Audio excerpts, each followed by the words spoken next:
Friends आज के इस क्लास में आपके सीटेट के एग्ज़ाम के लिए सीडीपी के कुछ प्रीवियस ईयर क्वेश्चन पर देखने वाले हैं जो कि आपके एग्ज़ाम के लिए इंपॉर्टेंट होने वाले हैं। आज की आपकी क्लास नंबर 5 है। इसके पहले की 4th क्लासेस कंप्लीट हो चुकी है, तो अगर आपने वो क्लासेस नहीं देखी तो एक बार जरूर देखिए। बिल्कुल बेसिक से मैंने सारी चीज़ों को कवर कराया हुआ है। यहाँ पर आपका फर्स्ट क्वेश्चन क्या है, बच्चे में सामाजिकरण की प्राथमिक संस्था डैश है और डैश द्वितीयक संस्था है। ठीक है, यहाँ पर देखिए जो बच्चे का सोशलाइजेशन होता है, जो सामाजिकरण होता है, इसके दो कारक होते हैं। एक होता है आपका प्राथमिक कारक यानी कि प्राइमरी एजेंसी, और एक होता है आपका द्वितीयक कारक यानी कि द्वितीयक एजेंसी। ठीक है, ये दोनों क्या होते हैं जरा इसके बारे में देखते हैं।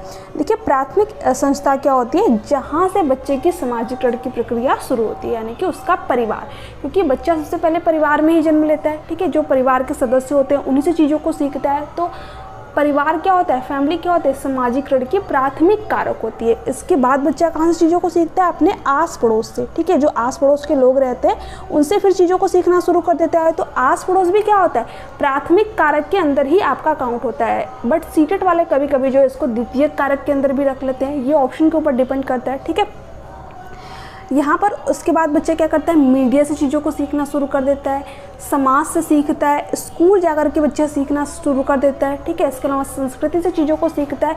तो परिवार और आस पड़ोस को अगर हम देखें तो ये आपका आ जाएगा प्राथमिक कारक में। इसके अलावा मीडिया हो गई, जनसंचार माध्यम हो गया, समाज हो गया, कल्चर हो गया। ठीक है, जब इन जगहों से बच्चा चीज़ों को सीखे तो ये क्या होता है, आपका द्वितीयक कारक के अंतर्गत आता है। ठीक है, अब यहाँ पर ऑप्शन क्या दे रखा है, एकदम नज़दीक आस पड़ोस, यानी जो बच्चे के बिल्कुल पास लोग रहते हैं आस पड़ोस में, उनसे बच्चा चीज़ों को सीख रहा है, तो वो किसके अंदर आएंगे, प्राथमिक कारक के अंतर्गत आएंगे। ठीक है, और इसके अलावा जनसंचार माध्यम, तो जनसंचार माध्यम के बारे में अभी मैंने आप लोगों को बताया कि जब बच्चा मीडिया से सीखे, जनसंचार माध्यम से सीखे, तो वो आपका क्या होगा, सेकेंडरी सोशलाइजेशन यानी कि द्वितीयक कारक के अंतर्गत आ जाएगा। तो यहाँ पर फर्स्ट ही ऑप्शन सही लग रहा है। इसके अलावा देखिए मुद्रित माध्यम और धार्मिक संगठन आपको सेकंड ऑप्शन में दे रखा है। मुद्रित माध्यम का मतलब क्या, जो चीज़ें लिखी होती हैं, तो वहाँ से भी बच्चे का सामाजिकरण होता है, क्योंकि वो राइटर के थॉट को पढ़ रहा होता है, आइडिया विचार को पढ़ रहा होता है। ठीक है, तो वहाँ से भी बच्चे का सामाजिकरण होता है, लेकिन वो क्या होता है, सामाजिकरण का द्वितीयक कारक होता है। ठीक है, सेकेंडरी सोशलाइजेशन बच्चे का हो रहा होता है। इसके अलावा धार्मिक संगठन, जैसा कि अभी मैंने आप लोगों को बताया कि बच्चा जो है कल्चर, संस्कृति से भी चीज़ों को सीखता है, और ये क्या होती है, सामाजिकरण की द्वितीयक कारक होती है। तो ये तो आपका यहाँ पर होगा नहीं, क्योंकि हमसे पूछा है प्राथमिक संस्था और फिर द्वितीयक संस्था। विद्यालय और परिवार, देखिए विद्यालय क्या होगा, विद्यालय तो आपका द्वितीयक कारक हो जाएगा, क्योंकि परिवार के बाद बच्चा विद्यालय से चीज़ों को सीख रहा है। तो यहाँ पर पहले तो प्राथमिक कारक बताना है, तो ये भी आपका ऑप्शन नहीं होगा। कानून, समाचार पत्र, तो दोनों ही क्या है, आपके द्वितीयक कारक हैं। जो कानून हो गया आपका, क्योंकि फैमिली, आस पड़ोस के बाद बच्चा जो है कानून, समाचार, इन सब चीज़ों में पढ़ता है, तो ये क्या होते हैं, द्वितीयक कारक होते हैं। तो ये भी आपका ऑप्शन यहाँ पर नहीं होगा, यहाँ पर फर्स्ट ऑप्शन आपका राइट आंसर हो जाएगा। आई होप कि ये क्वेश्चन आप लोगों को समझ में आया होगा। यहाँ से आपके एग्जाम में बहुत क्वेश्चन आते हैं। ठीक है, तो आप जो है इसको अच्छी तरीके से, जितनी चीज़ें मैंने आप लोगों को बताया उसको अच्छी तरीके से आप नोट डाउन कर लीजिएगा। आगे चलते हैं। यहाँ पर क्या दे रखा है, जब विद्यार्थी कृषि प्रश्न का हल खोजने में अटक जाते हैं तब उन्हें मदद देने का प्रभावशाली तरीका कौन सा है। ऑप्शन क्या दे रखा है, प्रत्यक्ष रूप से उत्तर बता देना।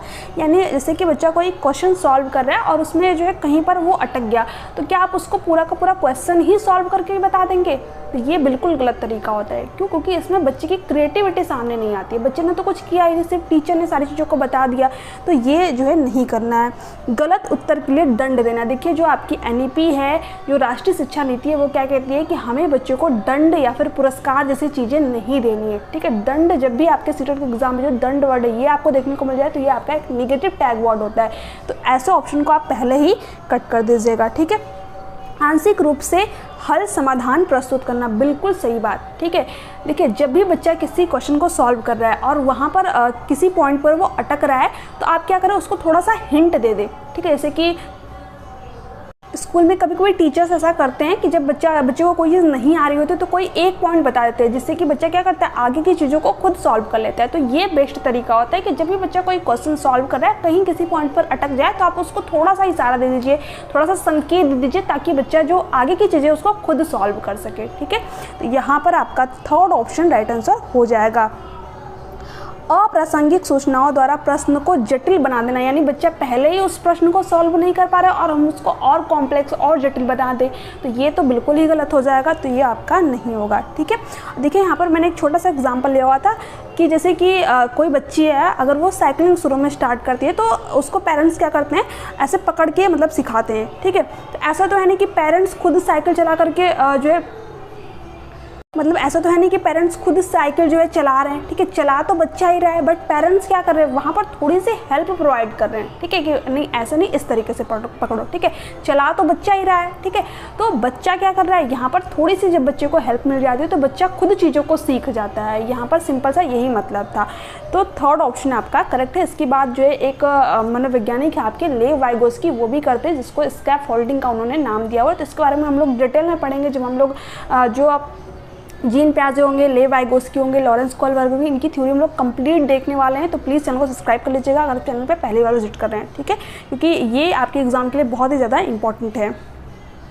आगे क्वेश्चन है, देखिए जिनका अभी मैंने नाम लिया लेव वाइगोस्की का, वो यहाँ पर आपको देखने को मिल गए हैं। विद्यार्थियों में संज्ञानात्मक विकास को समुन्नत करने के लिए लेव वाइगोस्की ने किसकी अनुशंसा की है। ठीक है, देखिए जो लेव वाइगोस्की है ये किसकी बात करते हैं, समाज के थ्रू सीखने की बात करते हैं, कल्चर के थ्रू, संस्कृति के थ्रू सीखने की बात करते हैं, और लैंग्वेज के थ्रू, जो बच्चे का भाषा होता है। ठीक है, इसके साथ साथ देखिए जो व्यक्ति समाज से सीखने की बात करेगा वो क्या कहेगा कि बच्चा सहयोग से चीज़ों को सीखेगा। ठीक है, ऑप्शन में क्या दे रखा है, व्याख्यात्मक शिक्षण। देखिए जो लेव वाइगोस्की होंगे, जीन पियाजे होंगे, इनका संबंध किससे, रचनावाद से। ठीक है, तो ये कभी भी व्याख्यात्मक शिक्षण की बात ही नहीं करेंगे, क्योंकि जो रचनावाद है ये किस पे आधारित है, आपका करके सीखने पर आधारित है। यानी बच्चे को ज़्यादा से ज़्यादा एक्टिविटी कराइए। व्याख्यान में क्या होता है, सिर्फ टीचर जो है चीज़ों को बोलता रहता है, बच्चे जो है सुनते रहते हैं। जैसे कि हमारे टाइम में होता था कि टीचर जो है बोर्ड पे पढ़ाया जा रहे हैं, बच्चे जो है इधर सो रहे हैं अपना। ठीक है, तो इस तरीके की चीज़ें अब नहीं करनी है। जो आपका NEP है वो यही कहता है कि बच्चे ज़्यादा से ज़्यादा एक्टिविटी करे, तो ये आपका यहाँ पर नहीं होगा। उद्दीपन प्रतिक्रिया अनुकूलन, ये आपका दिए थे थॉर्नडाइक ने। ठीक है, तो ये आपका तो यहाँ पर होगा नहीं, क्योंकि लेव वाइगोस्की से रिलेटेड हमें यहाँ पर बताना, और थॉर्नडाइक से आपके एग्जाम में क्वेश्चन आता भी नहीं है। ठीक है, बट ऑप्शन में कभी कभी आपको देखने को मिल जाता है। निष्क्रिय अनुकरण, देखिए जो आपका NEP है ये क्या कहता है कि बच्चा एक्टिव हो, सक्रिय हो, निष्क्रिय की बात करता ही नहीं है। और निष्क्रिय जो वर्ड है ये क्या है, आपके सीटेट के एग्जाम के लिए एक निगेटिव टैग वर्ड है। मैं साथ साथ आप लोगों को टैग वर्ड भी बताते चल रही हूँ ताकि आपको जो है अपने एग्जाम में हेल्प मिले। तो ये आपका यहाँ पर नहीं होगा। यहाँ पर क्या होगा, समर्थित अधिगम। इसका मतलब क्या होगा, बच्चा क्या करता है, सहयोग से चीज़ों को सीखता है। जैसे कि यहाँ पर आप देख सकते हैं एग्जाम्पल के रूप में कि एक छोटे से बच्चे अगर उसको कोई चीज़ नहीं समझ में आ रही तो अपने फ्रेंड से पूछ सकती है। ठीक है, हो सकता है उसका वो सब्जेक्ट अच्छा हो, और जो ये बच्चे मान लीजिए इस बच्ची का मैथ अच्छा है तो ये इस बच्ची को हेल्प कर देगी, और इस बच्ची का अगर कोई भी सब्जेक्ट इंग्लिश अच्छा है तो ये इस बच्ची को हेल्प कर देगी। ठीक है, बच्चा क्या करता है, सहयोग से एक दूसरे से सीखता है। ठीक है, इसी तरह बच्चे जो ग्रुप में भी लर्निंग करते हैं तो वहाँ पर जो बच्चे के कॉन्सेप्ट होते हैं बहुत ही बेहतर होते हैं, क्योंकि बच्चा एक दूसरे से चीज़ों को सीख रहा होता है। इसकी बात कौन करते हैं, आपके लेव वाइगोस्की करते हैं। ठीक है, लेव वाइगोस्की की कंप्लीट थ्योरी हम लोग देखने वाले हैं फ्रेंड्स, तो आप उन क्लासेस को जरूर देखिएगा, आपके सारे कॉन्सेप्ट यहाँ पर क्लियर होने वाले हैं। ठीक है, अभी इस चीज़ को लेकर के परेशान मत होइए कि लेव वाइगोस्की, अभी मैंने आप लोगों को थ्योरी की क्लासेस नहीं ली है, थ्योरी क्लासेस मैं जल्दी लूँगी। अभी तो मैं आप लोगों को सिर्फ प्रीवियस ईयर क्वेश्चन प्रोवाइड कर रही हूँ ताकि आपको पता चले कि आपके एग्जाम में किस तरीके से क्वेश्चन जो है पूछे जाते हैं। इसके अलावा मैं आप लोगों की थ्योरी की क्लासेस भी जल्दी स्टार्ट करूँगी। आगे है प्रोग्रेसिव क्लासरूम के बारे में, प्रगतिशील शिक्षा के बारे में।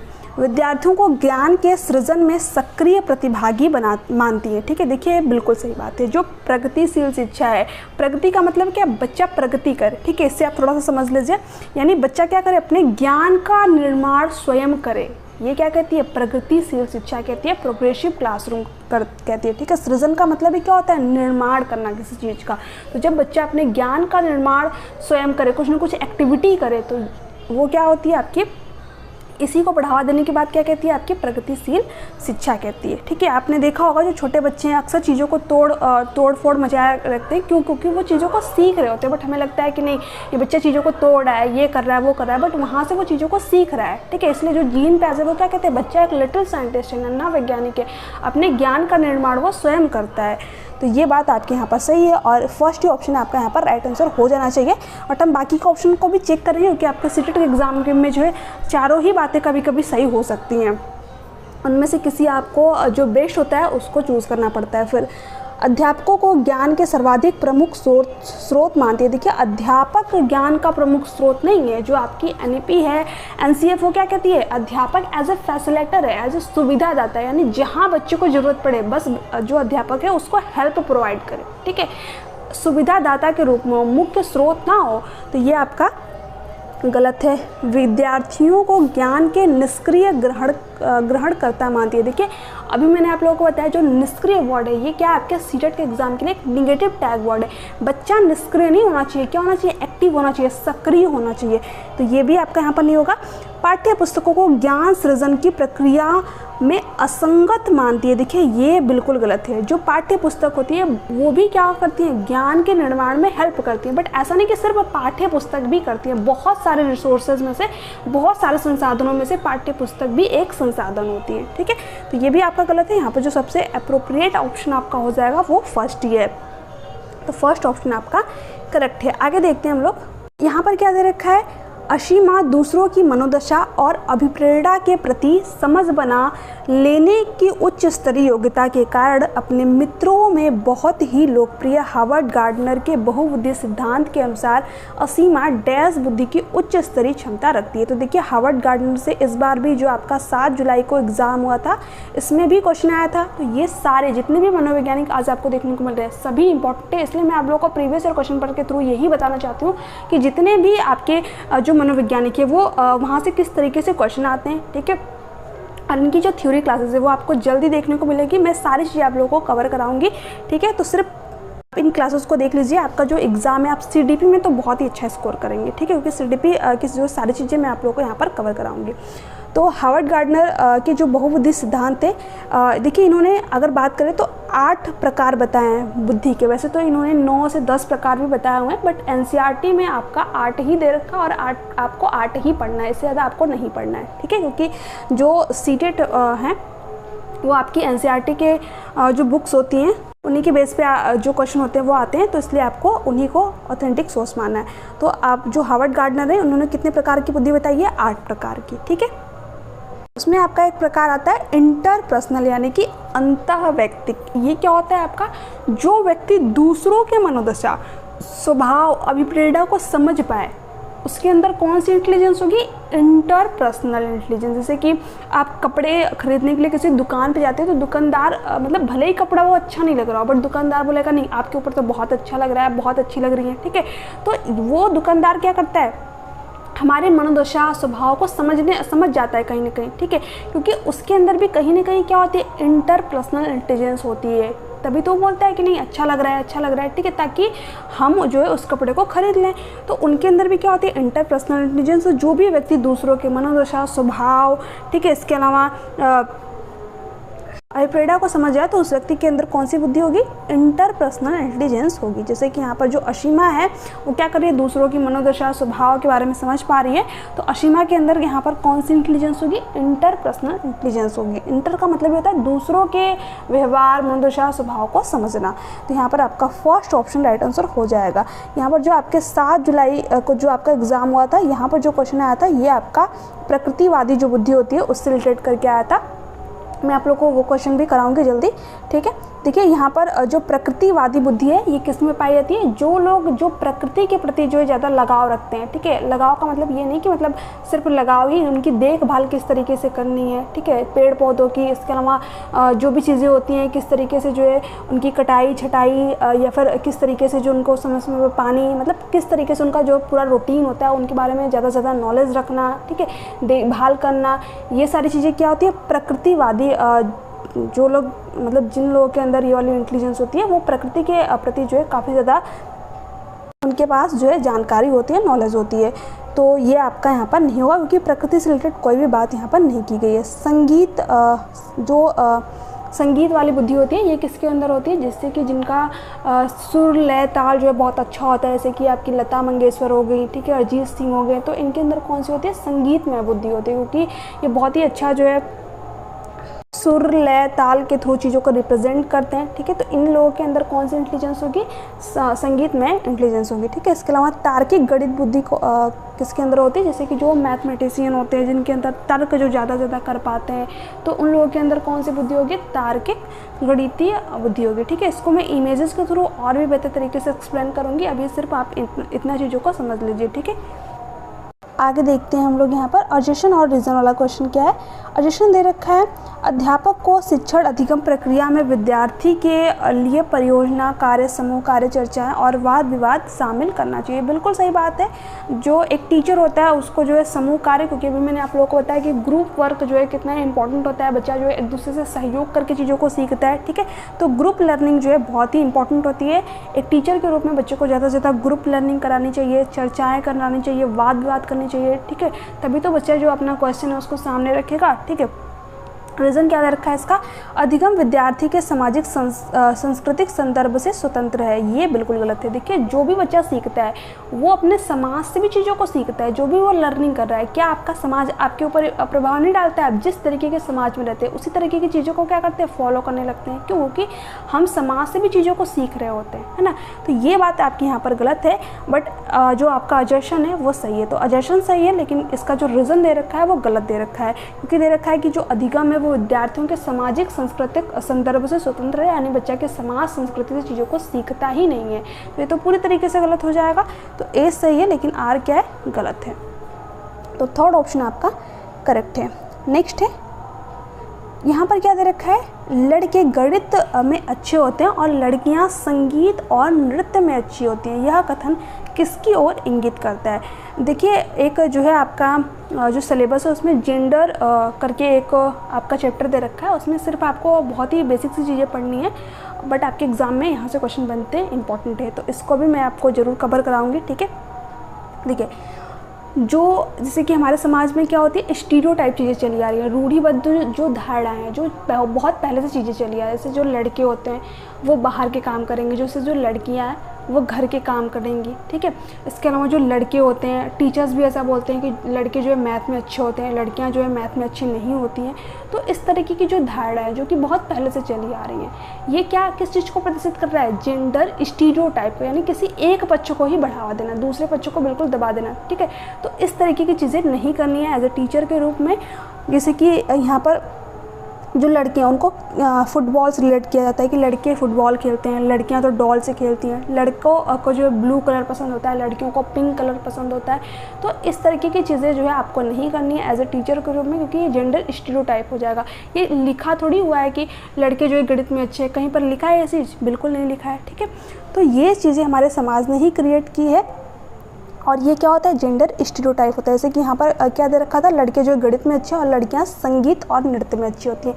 क्या ये चीज़ बिल्कुल सही है? बिल्कुल गलत हो जाएगी। लड़कियाँ भी गणित में अच्छी होती हैं और लड़के भी जो है नृत्य और संगीत में अच्छे हो सकते हैं। ठीक है, या फिर होते ही हैं। आपने देखा भी होगा बहुत सारे लड़के ऐसे जो कि बहुत अच्छा डांस करते हैं। ठीक है, तो लड़के हो या फिर लड़की, देखिए ये सब स्किल्स है, किसी के अंदर हो सकती है।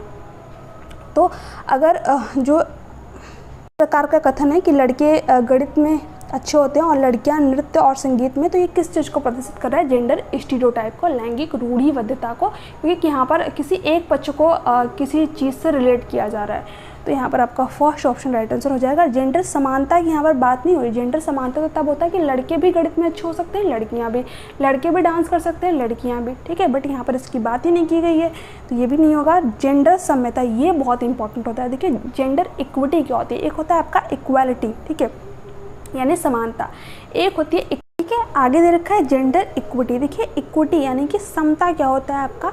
मतलब जो कोई एक पक्ष पहले से ही जो है उसको पीछे की तरफ ढकेला गया या फिर उसको महत्व नहीं दिया गया, उसको थोड़ा सा और रिसोर्सेज प्रदान करना, और जिस पक्ष को मतलब पहले से बढ़ावा दिया गया, पहले से बहुत सारे रिसोर्सेज जो है दिए गए हैं, उसको थोड़ा सा कम ही चीज़ें प्रोवाइड करना, क्योंकि उसको पहले से ही चीज़ें मिली हुई हैं। ठीक है, तो बैलेंस में लाने के लिए चीज़ों को क्या करना पड़ेगा? जिसको पहले से ही दबाया गया है, जिसको पहले से ही चीज़ें जो है कम प्रोवाइड हुई हैं, उसको थोड़ी सी ज़्यादा चीज़ें प्रोवाइड करना, और जिसको जो है सारी चीज़ें मिली उसको थोड़ी सी चीज़ें कम प्रोवाइड करना। ठीक है, तो ये आपका होता है इक्विटी। इसको भी हम लोग डिटेल में देखेंगे जब थ्योरी क्लासेस होंगी। ठीक है, आगे है, अब यहाँ पर क्वेश्चन क्या है? निम्नलिखित में से कौन सा स्थूल गत्यात्मक कौशल का उदाहरण है? देखिए, एक होता है आपका ग्रॉस मोटर स्किल्स और एक होता है आपका फाइन मोटर स्किल्स। इसको मैंने अपने प्रीवियस क्लासेस में बहुत ही अच्छे में बहुत ही डिटेल में बताया हुआ था। अगर आपने वो क्लासेस नहीं देखी तो एक बार प्लीज़ उन क्लासेस को जरूर देख लीजिए, ठीक है।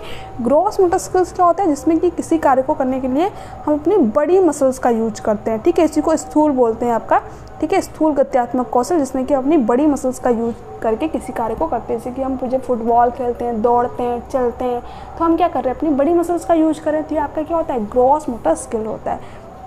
इसके अलावा फाइन मोटर स्किल्स क्या होता है, सूक्ष्म गत्यात्मक कौशल क्या होता है, जब हम किसी कार्य को करने के लिए अपनी छोटी छोटी मसल्स का यूज करते हैं, जो हमारे फिंगर्स होते हैं। जैसे कि जब हम पेंटिंग करते हैं, आंखों में काजल लगाते हैं, ठीक है। इसके अलावा कोई चीज़ लिखते हैं तो क्या कर रहे होते हैं, अपने छोटी मसल्स का यूज करते हैं, ठीक है। तो ये आपका क्या होता है, फाइन मोटर स्किल्स के अंतर्गत आ जाता है। तो यहाँ पर देखिए, एक जो बच्ची है, अगर ये धागे होते हैं उसमें मोती पिरो रही है, तो ये किस स्किल्स का यूज कर रही है, अपनी फाइन मोटर स्किल्स का यूज कर रही है, सूक्ष्म गत्यात्मक कौशल का यूज कर रही है, क्योंकि इसमें जो छोटी छोटी फिंगर्स है उसका इसने यूज किया हुआ है धागों को पिरोते, मोती को पिरोते टाइम, ठीक है। तो यहाँ पर इसी के बारे में पूछ रखा था, सूक्ष्म गत्यात्मक कौशल, तो क्या हो जाएगा आपका, धागे में मोती पिरोना, ठीक है, क्योंकि इसमें अपने फिंगर्स का यूज करेंगे। बाकी सड़क पर दौड़ना, तो दौड़ना क्या हो जाएगा, ग्रॉस मोटर स्किल्स का एग्जाम्पल हो जाएगा, क्योंकि इसमें हमारी बड़ी मसल्स यूज होगी। इसके अलावा नदी में तैरना, तो जब हम नदी में तैरते हैं तो पूरी की पूरी जो हमारी हाथों की मसल्स होती है, पैरों की मसल्स होती है, हम इनका यूज़ करते हैं। तो ये आपका क्या होता है, ग्रॉस मोटर स्किल्स के अंतर्गत आ जाता है। इसके अलावा फुटबॉल को लात मारना, तो आप क्या करते हैं, अपनी जो है बड़ी मसल्स का यूज करेंगे, जो हमारी पैरों की मसल्स हैं हम इनका यूज करेंगे। तो ये तीनों एग्जांपल किसके हैं, ग्रॉस मोटर स्किल्स के, यानी कि स्थूल गत्यात्मक कौशल के। बट हमें बताना कि कौन सा था, फाइन मोटर स्किल्स, यानी कि सूक्ष्म गत्यात्मक कौशल। आगे है, यहाँ पर एक क्वेश्चन देखिए, विकास का शीर्षगामी सिद्धांत अन्वेषित करता है कि विकास, देखिए जो विकास का सिद्धांत है उसमें आपके दो सिद्धांत आते हैं, हालांकि बहुत सारे सिद्धांत हैं बट दो यहाँ पर जो क्वेश्चन के अकॉर्डिंग अगर हम देखें तो, ठीक है। तो जो विकास का शीर्षगामी का सिद्धांत है वो क्या कहता है कि जो बच्चे का विकास होता है वो सिर से लेकर के पैर की तरफ होता है, ठीक है। यानी पहले जो छोटा बच्चा होता है, अगर आप देखेंगे तो उसको जब हम लोग उठाते हैं तो पीछे सर के जो साइड होता है उस पर हाथ रख के हल्का सा उठाते हैं, क्योंकि बच्चे का जो अभी डेवलपमेंट है वो हुआ नहीं है, ठीक है। धीरे धीरे बच्चा अपने सिर पे कंट्रोल करना सीखता है, उसके बाद में अपने हाथों पे, उसके बाद में जो बाकी के अंग होते हैं उन पे उनका जो बच्चे का कंट्रोल आता चला जाता है। तो जो विकास के शीर्षगामी सिद्धांत है वो क्या कहता है कि विकास सिर से पैर की तरफ चलता है, यानी बच्चा सबसे पहले अपने सिर पे ही कंट्रोल करना सीखता है, उसके बाद में जो बाकी के अंग होते हैं उन पर कंट्रोल बच्चा धीरे धीरे करने लगता है। बट जो एक होता है आपके विकास के अधोगामी का सिद्धांत, जिसको हम लोग प्रॉक्सिमो डिस्टल का सिद्धांत कहते हैं, वो क्या कहता है कि विकास जो है बॉडी के सेंटर से शुरू होता है और बाहरी भाग की तरफ चलता है। यानी बॉडी का सेंटर हमारे क्या होता है, स्पाइनल कॉर्ड, रीढ़ की हड्डी, ठीक है, वहाँ से हमारा डेवलपमेंट शुरू होता है। और जो बाकी के अंग होते हैं, जैसे कि हमारी आर्म्स हो गई, भुजाएं हो गई, ठीक है, इसके अलावा जो हमारे पैरों की मसल्स हो गई उनका विकास होता है, इसके अलावा जो हमारे फेफड़े हो गए उनका विकास होता है। यानी बॉडी के सेंटर से शुरू हो रहा है और बाहरी भाग की तरफ चल रहा है। तो इसे क्या कहते हैं, विकास के प्रॉक्सिमो डिस्टल का सिद्धांत, यानी कि विकास के अधोगामी का सिद्धांत। और ये क्या होता है, आपके विकास के शीर्षगामी का सिद्धांत होता है, जो कि क्या कहता है कि विकास सिर से पैर की तरफ चलता है। तो यहाँ पर हमसे शीर्षगामी पूछ रखा है, तो फर्स्ट ऑप्शन आपका राइट आंसर हो जाएगा। जटिल से सरल की ओर बढ़ता है, ये आपका नहीं होगा। विशिष्ट से समान की ओर, ये नहीं होगा। बाह्य से केंद्र की ओर बढ़ता है, बाह्य से केंद्र की ओर नहीं बढ़ता है, केंद्र से बाहर की तरफ होता है। इसे क्या कहते हैं, विकास के अधोगामी का सिद्धांत कहते हैं, या फिर इंग्लिश में अगर देखें तो प्रॉक्सिमो डिस्टल का सिद्धांत कहते हैं, ठीक है। तो इसको भी हम लोग डिटेल में देखेंगे। आगे है, यहाँ पर क्वेश्चन क्या दे रखा है, जीन पियाजे ने अधिगम की प्रक्रिया में किससे महत्व दिया है। देखिए जो जीन पियाजे हैं, जो कि एक स्विस साइकोलॉजिस्ट है, वो क्या कहते हैं, उन्होंने संज्ञानात्मक विकास की 4 अवस्थाएं बताई हैं और इन्होंने ज़्यादा किस पे फोकस किया है, हेरिडिटी पे, जो हमारी आनुवंशिकता होती है, ठीक है। तो ये क्या कहते हैं कि अधिगम की प्रक्रिया में सबसे ज़्यादा क्या इंपॉर्टेंट होता है, हमारी जो हमें अपने पेरेंट्स के थ्रू जीन्स मिले हुए हैं, यानी जो हमारी जैविक परिपक्वता होती है, ठीक है, बायोलॉजिकल मैच्योरिटी जो होती है वो इम्पॉर्टेंट होती है, ठीक है। तो ये किसकी बात करते हैं, हेरिडिटी की बात करते हैं ज़्यादा। इन्होंने समाज को उतना महत्व नहीं दिया और ये इनकी थ्योरी का कहीं ना कहीं निगेटिव पॉइंट भी रहा है, यानी इसीलिए जो है इनकी आलोचना भी की जाती है। तो फर्स्ट ऑप्शन आपका यहाँ पर करेक्ट है। अध्यापक का व्यक्तित्व, इसकी बात इन्होंने नहीं की, इन्होंने तो संज्ञानात्मक विकास की 4 अवस्थाएं बताई। ठीक है, इसके इन सभी चीज़ों के बारे में हम लोग डिटेल में देखेंगे जब हम लोग थ्योरी क्लास करेंगे, तो इसको लेकर के आप लोग बिल्कुल भी परेशान न होइएगा। पुरस्कार और दंड की बात जो है जीन प्याजे नहीं करते हैं, यानी जितने भी व्यक्ति ऐसे हैं जो कि रचनावाद से संबंध रखते हैं वो लोग पुरस्कार और दंड की बात करेंगे ही नहीं। ठीक है, क्योंकि जो आपका NEP NCF वो क्या कहता है कि बच्चों को पुरस्कार और दंड नहीं देना है। ठीक है, निजी वाक प्राइवेट स्पीच की बात कौन करते हैं? लेव वाइगोस्की करते हैं। ठीक है, इसके बारे में हम लोग डिटेल में देखेंगे। प्राइवेट स्पीच क्या होती है, इन सभी चीज़ों के बारे में हम लोग जो है अपनी जो नेक्स्ट क्लासेस होगी, जो कि थ्योरी क्लासेस होंगी आपकी, जीन प्याजे, लेव Vygotsky, Lawrence कॉल्वर, Harvard gardener, NEP RT, जितने भी इंपॉर्टेंट टॉपिक हैं उन सभी को मैं आप लोगों को यहाँ पर कराऊंगी। और जो सारी चीज़ें रह जाती हैं आपकी उनको मैं प्रीवियस ईयर क्वेश्चन पेपर में आपका कवर करा दूँगी। हालाँकि मैं सभी जितने भी आपकी इंपॉर्टेंट चीज़ें हैं जैसे कि सोशलाइजेशन हो गया, जेंडर हो गया, जहाँ से आपके एग्जाम में क्वेश्चन बने उन सभी चीज़ों को मैं जो है पूरा बेसिक से कवर कराऊँगी। ठीक है, इसके अलावा देखिए आज की आपकी क्लास कंप्लीट होती है। इसके अलावा जितने भी अभ्यर्थी ऐसे हैं जो कि जो मुझे लगातार मैसेज कर रहे हैं CTP के नोट्स के लिए, तो आप लोगों का जो नोट्स है वो मुझे लगता है 1 से 2 दिन में अब पूरा कम्प्लीटली जो है तैयार हो जाएगा। बहुत टाइम से मैं जो है उस पर काम कर रही थी, अभी जा कर के फाइनली आपका नोट्स तैयार हो गया है। बस उसमें थोड़ी बहुत चीज़ें हैं, जैसे कि जो नोट्स तैयार हो जाता है तो उसमें जो भी थोड़ी बहुत एडिटिंग करना रहता है वही बचा हुआ है, तो वो आपका 1 से 2 दिन में प्रिपेयर हो जाएगा।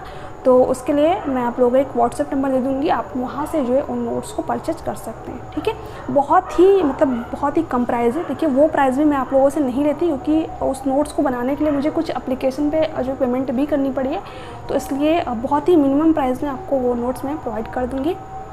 तो अगर आपको CDP के नोट्स चाहिए तो आप जो है मैं नीचे आप लोगों को डिस्क्रिप्शन बॉक्स में एक व्हाट्सएप नंबर दे दूँगी, आप वहाँ से मुझे व्हाट्सएप कर सकते हैं। ठीक है, इसके अलावा टेलीग्राम पे भी मैसेज कर सकते हैं। नोट्स से रिलेटेड आपको कोई भी डाउट हो, कोई भी क्यूरीज हो, तो इसको लेकर के परेशान ना होइएगा। मैं नोट्स का डेमो आप लोगों को जो है नेक्स्ट वीडियो में शेयर कर दूँगी। आप उस डेमो वीडियो को देखने के बाद ही नोट्स परचेज कीजिए, क्योंकि बहुत सारे व्यक्ति ऐसे होते हैं जो कि नोट्स को लेकर के बहुत ज़्यादा डाउट में होते हैं कि नोट्स कैसे हैं कैसे नहीं हैं।